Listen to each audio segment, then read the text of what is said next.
Sí lo hacemos oral. Muy bien, vamos a comenzar con Juan Carlos. A ver, ven Juan Carlos, vamos a hacer oral el examen. Si lo dejo en su lugar, va a ver el acordeón. Amén. Estaba revisando rápido los apuntes, Juan Carlos. Ok, Juan Carlos, ¿cuáles son los puntos más importantes de la salvación? Es el arrepentimiento, el nuevo nacimiento y el aceptar a Jesús. No, a ver, de la salvación, ¿verdad? Ajá. Sí, bueno, era el arrepentimiento, el nuevo nacimiento, el bautismo en agua. Bueno, que no era definitivo, nos decía que no era definitivo, o que podíamos ser salvos sin habernos bautizado, pero decía que era algo que confirmaba y que ratificaba lo que nosotros aceptábamos, ¿no? Cuando el momento de que aceptar a Jesucristo, ahí es lo más importante y lo estaba dejando fuera, y aceptar a Jesucristo como nuestro Señor y Salvador. Okay.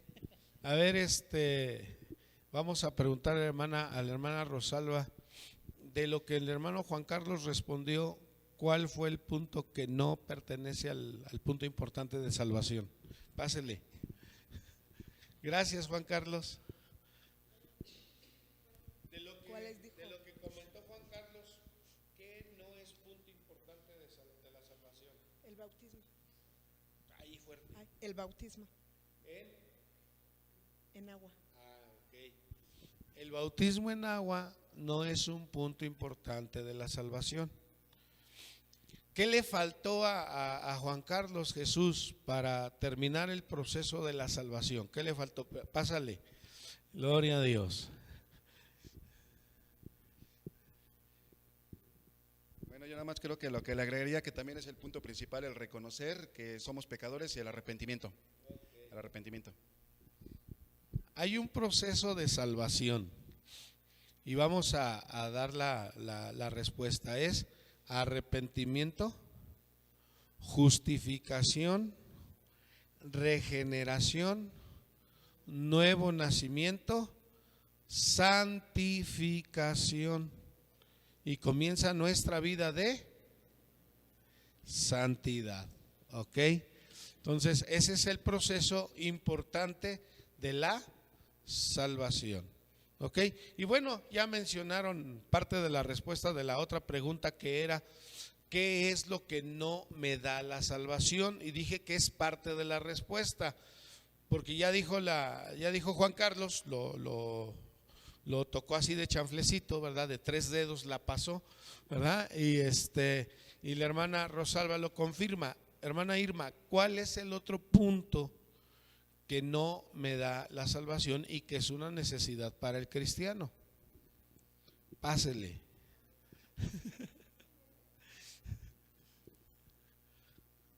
A ver, dígame fuerte entonces. ¿Cuál es el otro punto de la salvación? O otro punto que no me da salvación y es una necesidad para el creyente. Elia, ¿la tienes? El Espíritu Santo en mi vida, hermano, es una necesidad. El Espíritu Santo en nuestra vida es una necesidad.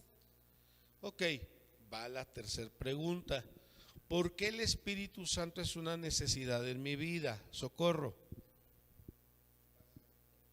Pásele, por favor. Vamos a hacer, ahí estás bien. ¿La tienes la respuesta? ¿Por qué el Espíritu Santo es una necesidad en mi vida? ¿Quién la tiene? Levante la mano. A ver, Juan Carlos, adelante.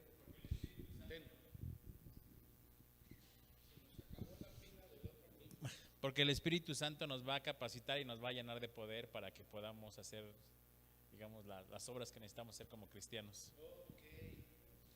El Espíritu Santo nos va a capacitar. No olviden esta parte. El Espíritu Santo nos capacita para servir a Dios. Nos mencionó Carlos para hacer obras importantes. Sí, es cierto. El Espíritu Santo es el que me va a dar poder para servir a Dios efectivamente.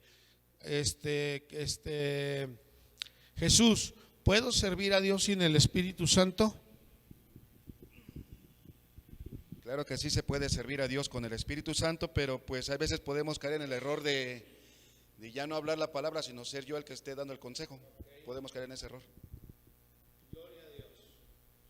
Sí puedo servir a Dios sin el Espíritu Santo, pero mi trabajo no va a ser tan efectivo como el estar bautizado en el Espíritu Santo. ¿Por qué? Porque puedo caer, decía el hermano Jesús, porque puedo caer en el riesgo de ser yo, de honrarme a mí mismo y de decir, estos hermanitos, ¿qué sería de ellos sin mí? ¿Verdad? Entonces no somos nosotros, la honra y la gloria no es para nosotros. Por eso dice el apóstol Pablo que nadie puede llamar a Dios Señor si no le es dado por el Espíritu Santo. Entonces yo confieso efectivamente que Jesús es mi Señor por la relación que tengo con el Espíritu Santo. Hermana Noemí, dígame por favor 3 de los dones que da el Espíritu Santo. Gloria a Dios. El hablar en lenguas, sanidad y expulsar demonios. Ok, nosotros recibimos dones para servir a Dios y bueno, mencionó la hermana Noemí el hablar en otras lenguas, ¿verdad? Echar fuera demonios y el otro que mencionó fue la sanidad divina, el orar por sanidad, ¿verdad? Dentro de lo que nosotros como iglesia tenemos que manifestar que soy cristiano, hay cosas que testifican que yo soy cristiano. Y este tema se llama señales siguiendo a los creyentes, ¿verdad? ¿Cuáles son esas señales que siguen a los creyentes, hermana Rosalba?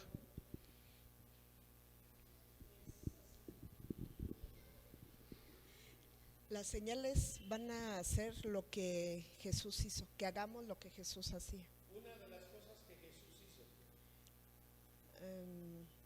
Sanaba a los enfermos. Sanar enfermos. Orar por los enfermos y estos sanarán. Otra de las señales, Elia, ¿la tienes? Gloria a Dios. Jesús tiene, Juan Carlos, ¿tienes otra de las señales? Otra de las señales, Jesús. Hay distintivos que dicen que yo soy discípulo de Jesús. Y esos distintivos se llaman señales siguiendo a los creyentes. ¿Cuáles son esas señales que demuestran que yo soy siervo de Jesucristo?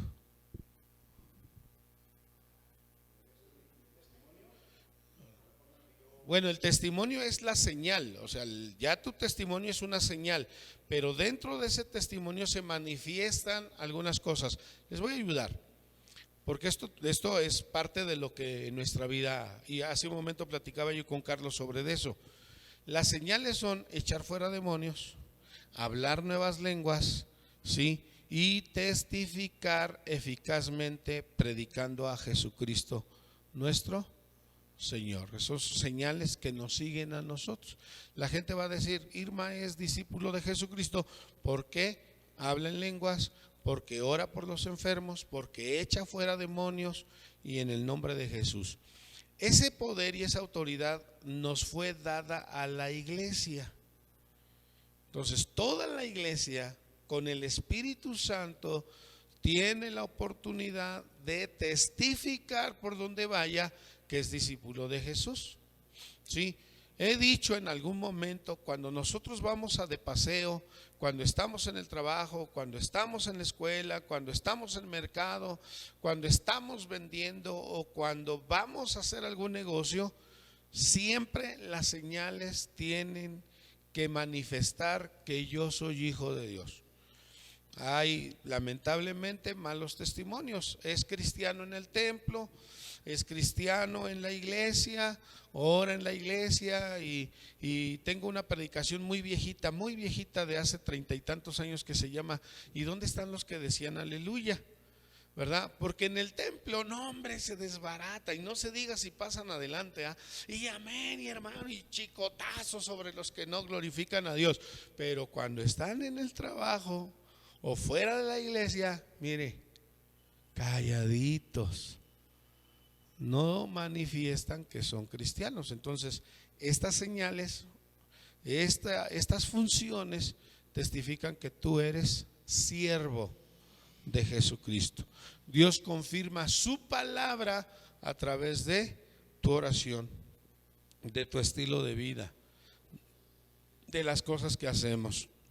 Y se manifiesta en nuestra vida lo que tenemos, vamos a ver ahí en la pantalla, ¿sí? Se manifiesta en nuestra vida el fruto del Espíritu Santo. Cheque bien que no se dice frutos, se dice fruto. Es decir, ahí en la imagen, ¿qué fruto ve? ¿Qué frutos ve? Una pera, la granada. ¿Se da cuenta que puse esa imagen con la granada que resalta arriba?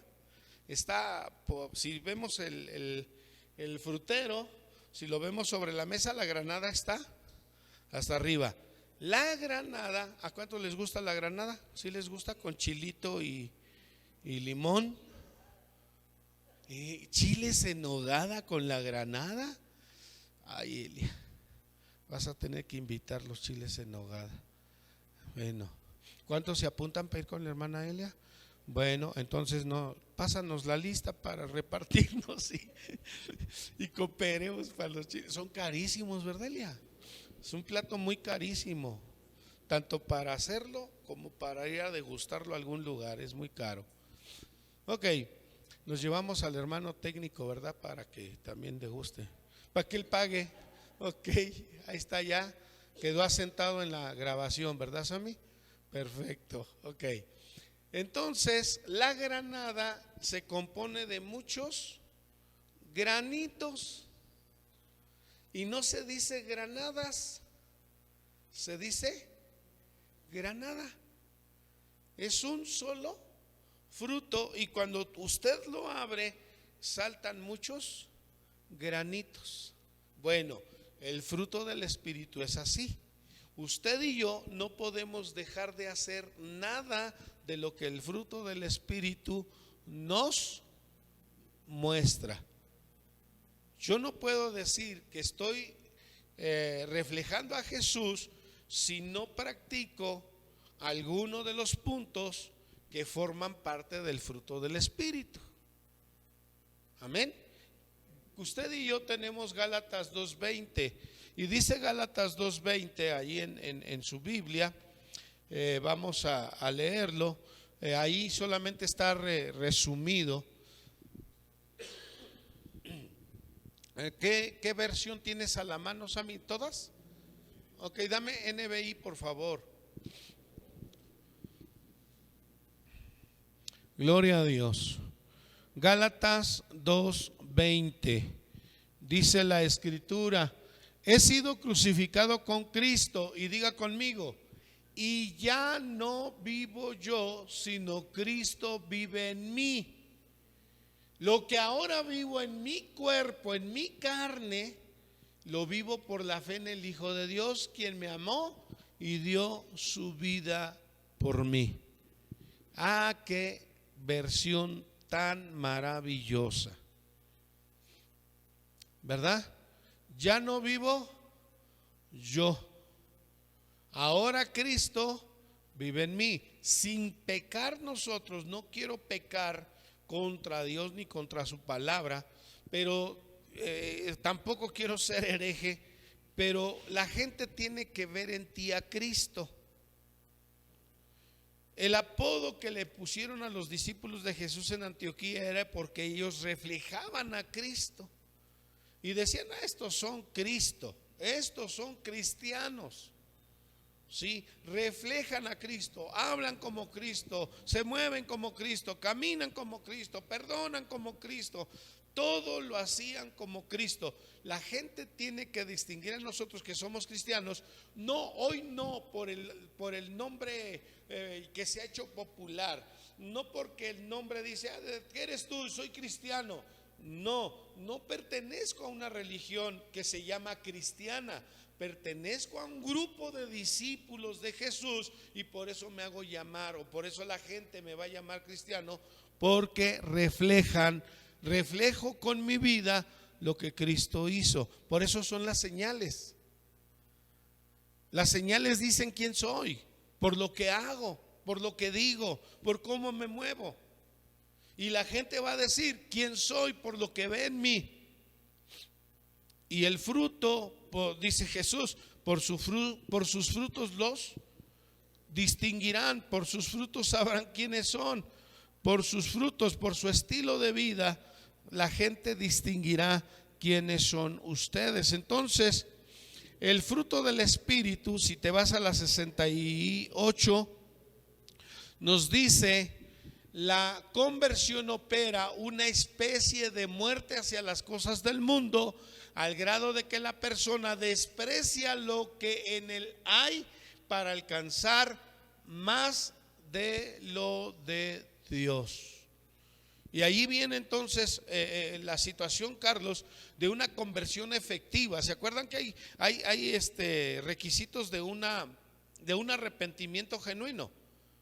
El arrepentimiento genuino no es el de decir, ay, me porté mal y la regué, Señor, perdóname. Eso no es un arrepentimiento genuino. El arrepentimiento genuino se compone de una confesión de pecado. ¿Se acuerdan que en esta parte muy importante mencionamos que el pecado tiene nombre? Entonces yo tengo que confesarle a Dios de qué pequé. Señor, me arrepiento, me aventé un chisme, Señor. ¿Me lo aventé? Me aventé, dice la gente coloquialmente, una mentirita blanca, pero pues no me cayeron. No existe la mentira blanca, es mentira y delante del Señor es pecado. Y por esa mentira me puedo ir al infierno, porque es pecado. Sí. Pues yo les dije allá en el trabajo o en la casa, mejor, en la casa. Yo les dije en la casa que usted, pastor, los va a venir a regañar. Cuando yo ni siquiera dije voy a ir a tu casa a regañar. Eso ya es una mentira. Y parece que no significa nada, pero es una mentira. Entonces nosotros debemos tener cuidado. El fruto de nuestra vida tiene que ser el querer alcanzar más y más de las cosas de Dios y vivir haciendo su voluntad. En la siguiente lámina tenemos una cita bíblica en Filipenses 3, 7 y 8 y dice: es de esta manera, hablando del fruto del Espíritu, dice: es de esta manera como se logra ser dirigido por el Espíritu y cómo se manifiestan las obras del Espíritu en la vida. Al decir Pablo, y vivo no ya yo, mas Cristo en mí, daba a entender que su vida estaba de tal manera identificada con Cristo que una completa sumisión a la voluntad de Él era una reacción personal. No es una reacción colectiva. Por eso dije, no son los frutos, es mi vida. Y mi vida se compone, hablábamos hace unas semanas atrás, o meses ya quizás, cuántas áreas hay en la vida de una persona. Y hablábamos por lo menos, Carlos, de 20 áreas, ¿verdad? Hablábamos de 20 áreas por lo menos. Y que soy hijo, soy padre, soy esposo, soy hermano, soy tío, soy abuelo, soy cuñado, soy concuño, soy amigo, soy compañero, soy vecino, soy ya mencioné tío, no, ¿verdad? Soy tío, soy primo, soy suegro, consuegro. Y en todas esas áreas tiene que mostrarse un fruto, no frutos, un fruto. ¿Cuál es el fruto? Gálatas 2, Vamos a ver Gálatas 5, perdón. Gálatas capítulo 5. Vamos a ver cuál es el fruto. Porque la palabra es clara para nosotros y tenemos que vivir nuestra vida en adoración. Gálatas 5, 22 y 23. En cambio, estás en NBI, ¿verdad?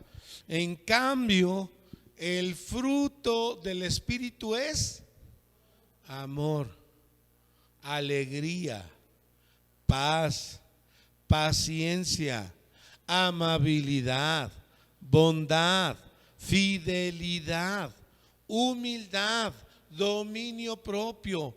No hay ley que condene estas cosas. Es que, pastor, yo quiero controlarme, pero estos me sacan de mis casillas. ¿Se da cuenta por qué necesitamos al Espíritu Santo? Porque solos no podemos. En vez de tener dominio propio, tengo demonio propio.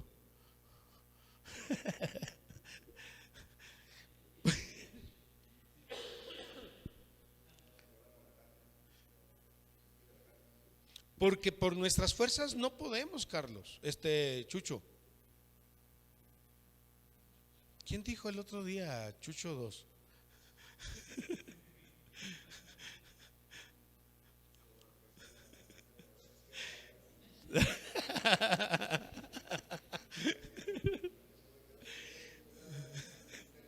Amén.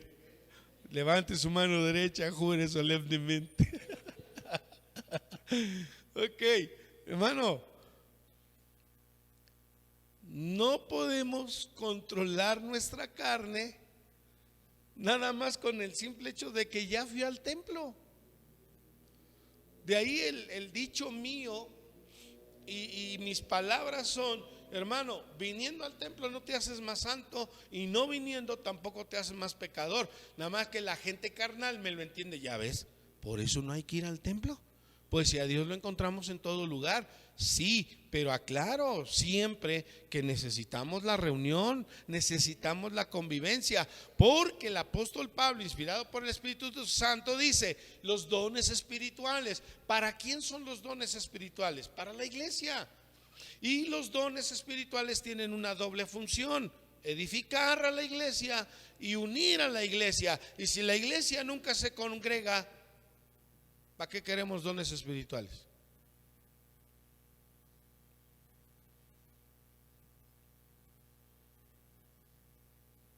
Entonces sí es importante que para controlar nuestra mente, vamos al fruto de la carne, ahí mismo 5:19, Gálatas 5:19, porque a veces nosotros nos confundimos voluntariamente, o nos confundimos siendo ignorantes de las cosas, y no vaya a ser que nos vayamos a conformar en decir: pues hay que ponerle, no sé si ya exista la versión de la Biblia, Sammy, donde en vez de decir celos diga tóxico.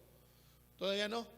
Hay que apurarles, porque pues es la moderna, es la más moderna todavía, la reina valedora. Ok, hoy está buena esa.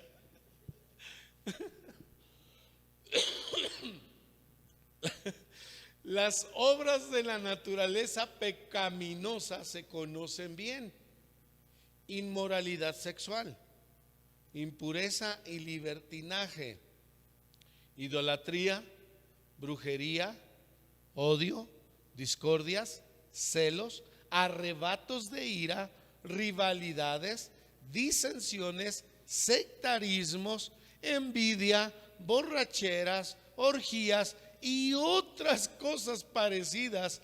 Les advierto ahora, como ya lo hice antes, que los que practican estas cosas no heredarán el reino de los cielos. ¿Se da cuenta qué importante es no conformarnos? Dios así me hizo y así me ama. Es verdad, así te ama, pero no te va a querer junto a Él. A ver, échale. No, pues es una falsa, o una justificación falsa de parte de muchos hermanos que dicen: es que Dios, o de las personas, gente, bueno, en otras iglesias, sí, no aquí. Es parte de, nos justificamos, ¿no? Porque eso a Dios no nos hizo así. O sea, nosotros fuimos al paso del tiempo, el pecado permitimos que el pecado nos corrompiera, nos vaya corrompiendo, y otro poquito que nosotros no nos preocupamos en buscar a Dios, pues son las consecuencias de.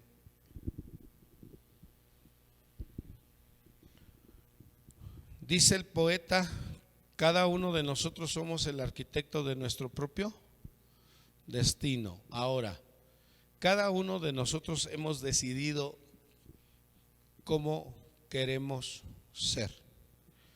Yo lo he dicho, lo afirmo y lo reafirmo. Ese dicho popular de que la burra no era arisca, la hicieron, es antibíblico, es satánico eso. Porque el verdadero creyente no va a cambiar su identidad cristiana o de Cristo para adaptarse al mundo. ¿Sí me entiendo? Sí me doy a entender con esa parte. Quiero forzar la aplicación del texto. Claramente lo digo, lo voy a forzar. Caerán a tu lado 1000 y 10,000 a tu diestra y a ti no te tocarán.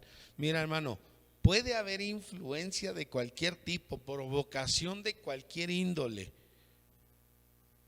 Pero si nosotros caemos en el insultar, en el dañar, en el herir con palabras, con actitudes, estamos fallándole a Dios. Entonces es importante, y lo hemos dicho, yo lo he dicho, para mí, para la iglesia, necesitamos hacer un análisis de cómo estamos caminando delante de Dios. No se trata de venir aquí a darnos baños de pureza. Y como dicen los hermanos de acá a la vuelta, por mi culpa, por mi grandísima culpa, y salgo a vivir la misma. No, nuestra identidad cristiana es el fruto que va a reflejarse cuando estamos bajo presión.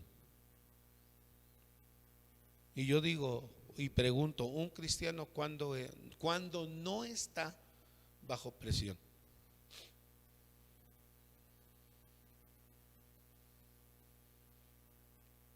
Porque los varones de la iglesia todo el tiempo están bajo presión. Las damas de la iglesia todo el tiempo están bajo presión. Nuestros jóvenes, nuestros hijos jóvenes, nuestros hijos niños siempre están bajo presión. Ahorita, por ejemplo, señora, si no trae el kilo de manzanas para el altar, le vamos a bajar 2 puntos a su hijo.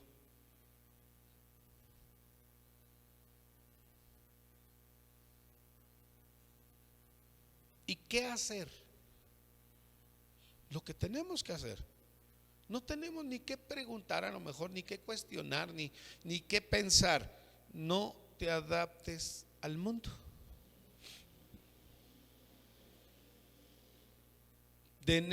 Comentaba yo una frase que le comentaba yo a Juan Carlos hace rato en la plática, era: son nuestra oportunidad de testificarle al mundo que nosotros somos diferentes.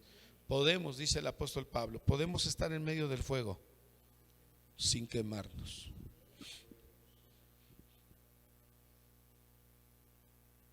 Porque no somos antisociales. Yo no soy antisocial, hermano. Me invitan mi familia, me invitan mis amigos, porque yo no nada más tengo amigos inconvertidos, tengo amigos inconversos, tengo familia inconversa. Y me invitan mi familia, tengo que estar con mi familia. En ese momento yo no me hago a bailar la guaracha sabrosona con ellos porque, estoy con mi familia. No, estoy con ellos, convivo con ellos, me alegro por la vida de los 15 años de sus hijas, por la vida de ellos mismos. Me invitaron a estar con ellos. Si a ellos les deleita, que lo hagan. Yo estoy ahí, no con mi carota tampoco, es que soy cristiano y no acepto. No, espérame tantito. Pues mejor no ir para estar con mi carota.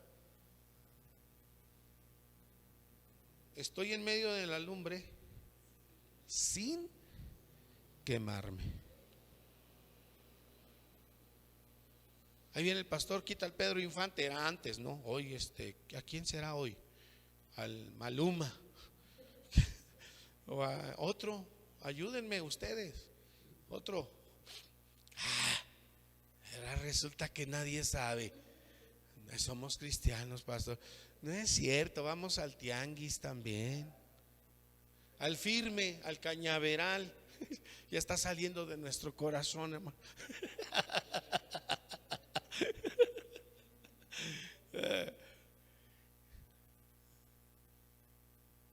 Tengo que brillar en el sitio en el que esté. Exacto. Aunque esté yo en medio de la lumbre, no me voy a quemar. El fruto del Espíritu se va a reflejar en mi vida. Aquí no me ve el pastor, aquí le entro. No, no te cuides de mí, hermano. ¿De mí qué te cuidas?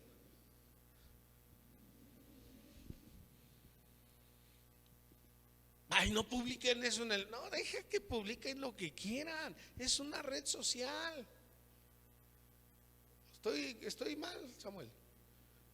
Que publiquen lo que quieran. Es una red social. Son libres. Yo soy libre. Pero tengo que buscar que la luz de Cristo brille. Y si está mi familia convertida, pues tengo que buscar que brille la luz de Cristo. Y si está mi familia inconversa, pues tengo que buscar que la luz de Cristo brille. Nada más. Amén. Iba a decir del novio, pero pues aquí no, todos ya estamos apartados. Entonces tenemos que ser cuidadosos y tenemos que brillar con la luz de Cristo en nuestra vida. ¿Sí? Vamos a la 76. Dice ahí, hablando del fruto del Espíritu, nuestro Señor habló ampliamente. A ver, ahí está. Continúa con la benignidad que se asemeja mucho a la misericordia, con la bondad, con la fe, con la mansedumbre, la cual enfatizó el maestro diciendo: aprendan de mí que soy manso y humilde de corazón. Finalmente habla de la templanza, que es cualidad del carácter íntegro, que no se acobarda. A esta parte es lo que yo quería leer. Finalmente habla de la templanza, que es cualidad de carácter íntegro, que no se acobarda ante ninguna circunstancia, por más hostil que sea. Templanza. No necesitamos templanza solamente cuando estamos metidos en un problema, también cuando la estamos disfrutando. Necesitamos estar templados. El apóstol Pablo utiliza palabras para Timoteo, utilizando esta parte, reforzando esta parte de la templanza. Sí, el apóstol Pablo le dice: cuídate de ti mismo. Cuídate de ti mismo. ¿Sí? Cuidado cómo hablamos, cómo pensamos, cómo actuamos. Cuidemos lo que oímos. ¿Sí? Cuidemos esa parte y dejemos que el Señor brille en nuestra vida. El siguiente tema sobre la doctrina nuestra, ¿sí?, nos habla de la sanidad divina. Adelante. Y vamos a hablar aquí porque hemos mencionado en las señales, hemos mencionado en el fruto del Espíritu, la parte importante de orar por los enfermos y que estos sanen. Ahora, nosotros quiero leer esta lámina. Dice: el mensaje principal de la iglesia de Dios es la salvación por el sacrificio de Cristo. ¿Ok? Hasta lo puse en letras mayúsculas porque ese es nuestro tema principal. Después, aquellas doctrinas que atañen a la vida cristiana en su desarrollo. Y finalmente, como un privilegio para el cristiano, la sanidad divina para los cuerpos dolientes, enseñando a la vez que el sacrificio de Cristo envuelve un efecto doble: salud para el alma y salud para el cuerpo. No enseñemos a la gente primero sobre sanidad divina y después salvación. Repito, no enseñemos a la gente primero sanidad del cuerpo y después sanidad para el alma. La enfermedad del cuerpo debe ser nuestro pretexto para decirle a la gente que hay salvación para su alma, sanidad para su alma. Porque en este punto, Elia, algunos hemos cometido el error de decirle a la gente: Jesucristo te va a sanar, Jesucristo te va a quitar esa enfermedad. Y ha pasado que el Señor Jesús cumple su palabra, sana la enfermedad, y cuando vienen al templo, y al rato ya los vemos otra vez dándole vuelo a la hilacha, pues ya se compusieron, ¿sí? Ya sanaron, pues ya. ¿Qué tenemos que decirle a la gente? Primero, debes buscar la sanidad de tu alma. Y cuando tú le entregues tu vida a Jesucristo, el Señor puede sanar tu cuerpo. ¿Ha sucedido lo contrario? Sí. No porque sea lo correcto, sino porque Dios respalda su palabra. Amén. Dios.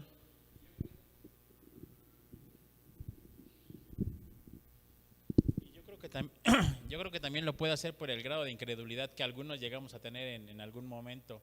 Yo recordaba lo que usted me preguntaba el viernes, que me decía que a mí que me dijeron.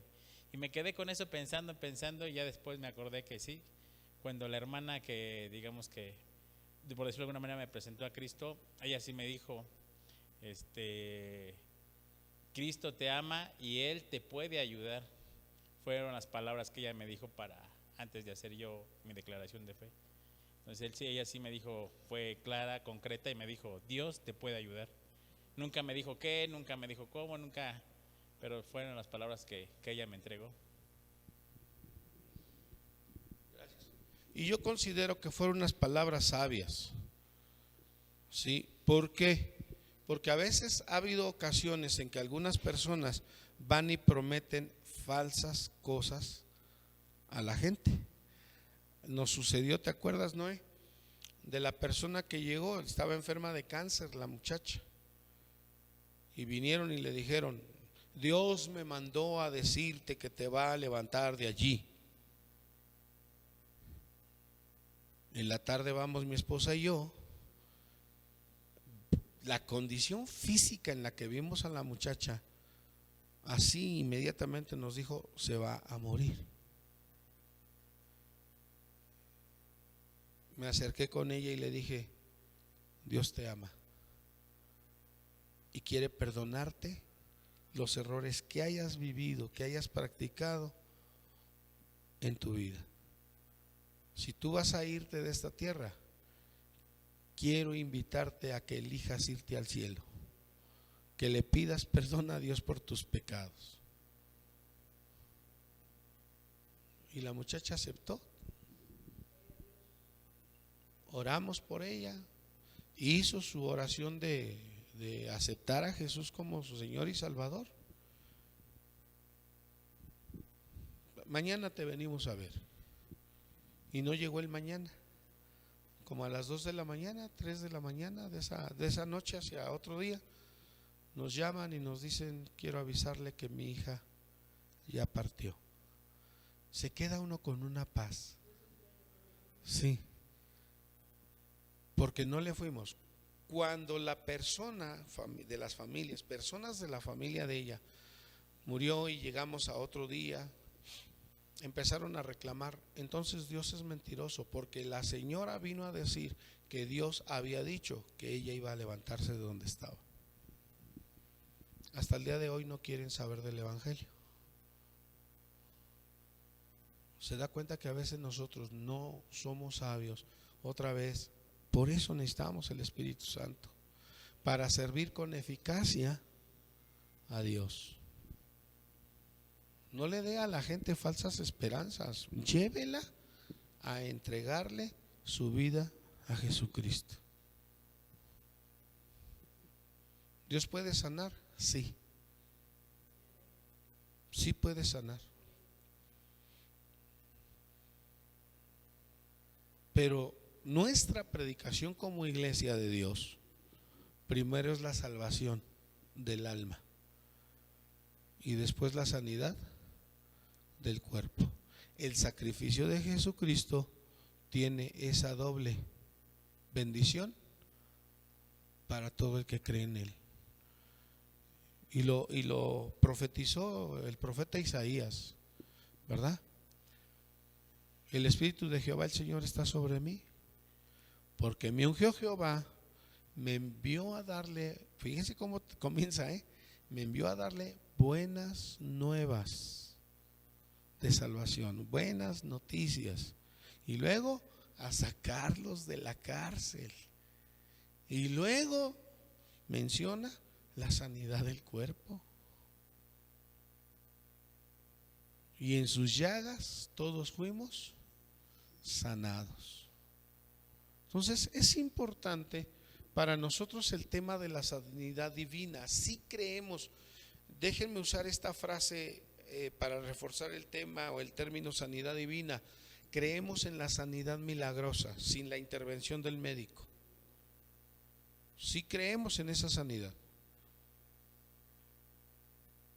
No es cierto, por ahí hay algunos pensamientos de que cuando se murió el último de los apóstoles, esa bendición para la iglesia se acabó. No, el Espíritu Santo es el que da dones, el Espíritu Santo es el que hace los milagros, el Espíritu Santo es el que hace las cosas, no el hombre.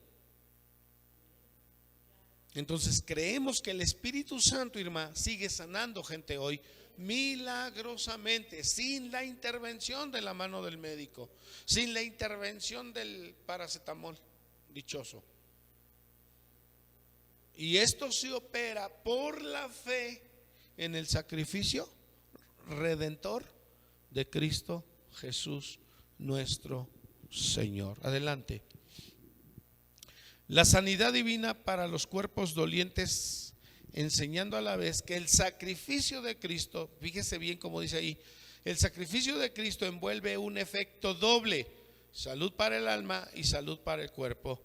Que así como se deposita la fe en el sacrificio para salvación y para salud del cuerpo, y que todo aquel que quiera gozar de ello únicamente tiene que alcanzarlo a través de la fe en las promesas dadas por Dios.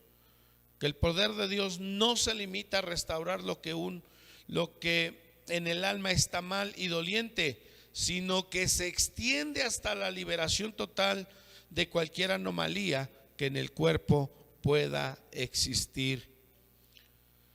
Si la iglesia actual, adelante, si la iglesia actual debe ser como Cristo la estableció, como la Biblia lo menciona y como la encontramos en el tiempo apostólico, entonces tendremos que aceptar que la sanidad divina es parte de sus bendiciones. Entonces, hemos dicho bien y hemos exigido bien, se lo digo de corazón. Hace tiempo que no vemos milagros en la iglesia. No es cuestión de una persona, es cuestión de que todos nos metamos en esa búsqueda del Espíritu Santo, y las señales van a empezar a manifestarse en la vida de toda la congregación, en la vida de nosotros.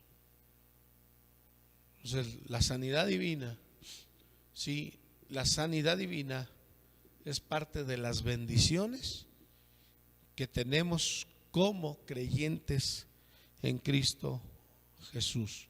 Siguiente. Si la iglesia actual caminara de acuerdo con los diferentes razonamientos humanos, veamos qué clase de iglesia sería. No existiría la Trinidad, porque sería imposible aceptar humanamente un Dios en tres personas. Jesús no sería Dios, porque humanamente no podría creerse que Jesús sea igual al Padre. La salvación no se obtendría por obras personales, porque eso halaga más el orgullo del hombre. No se aceptaría que Jesucristo resucitó de la muerte, porque hablando humanamente es imposible que alguien resucite de entre los muertos. No se admitiría la existencia del infierno, porque pensando humanamente no puede concebirse que un Dios de amor condene a un suplicio eterno a los hombres rebeldes. No se creería en el Espíritu Santo, porque razonando humanamente es imposible que exista una persona distinta a Dios el Padre y que a la vez sea Dios. Se negaría el cielo, ya que forma parte al razonamiento materialista imposible en que exista algo más aparte de la tierra en que vivimos. Nada de sanidad divina, puesto que las enfermedades se contrarrestan con la ciencia médica y no con extremismos fanáticos, según piensan muchos.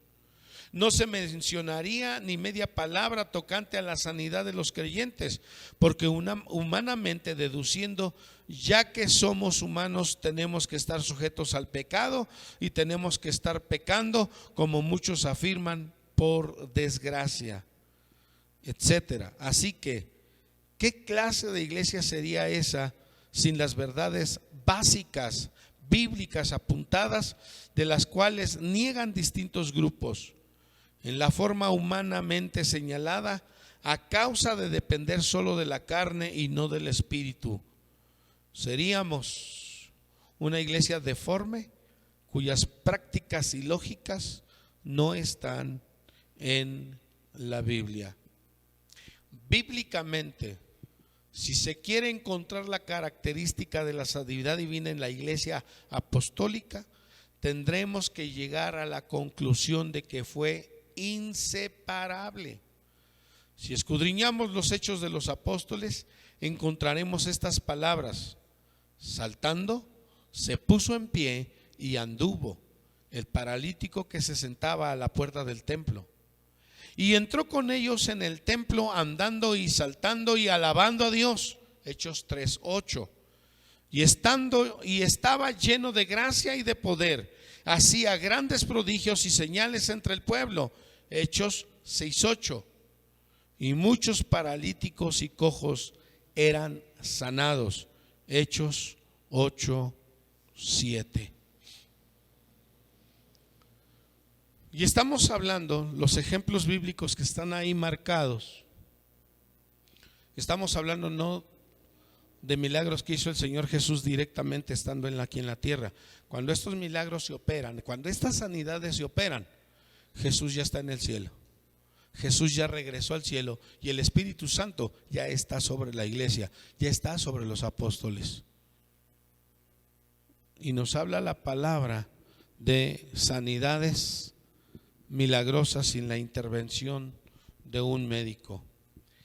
Y dice la siguiente y última lámina de sanidad divina: y hacía milagros extraordinarios por mano de Pablo, de tal manera que aún se llevaban a los enfermos los paños o delantales de su cuerpo, y las enfermedades se iban de ellos y los espíritus malos salían. Hechos 19, 11 y 12. Sacaban los enfermos a las calles y los ponían en camas y lechos, para que al pasar Pedro a lo menos su sombra cayese sobre alguno de ellos. Y aún de las ciudades vecinas muchos venían a Jerusalén trayendo enfermos y atormentados de espíritus inmundos, y todos eran sanados. Hechos 5, 15 y 16. Si se escudriñan las epístolas, se llegará a la misma conclusión: la sanidad divina era una práctica constante. ¿Podemos regresar a eso? Sí. Y somos nosotros los responsables, los privilegiados de entrar a estar, a vivir en el terreno de Dios. Por eso dice Pablo: ya no vivo yo, Cristo vive en mí. Y que en ti opere, que en ti se mueva, que en ti se manifieste la obra del Espíritu Santo. Amén.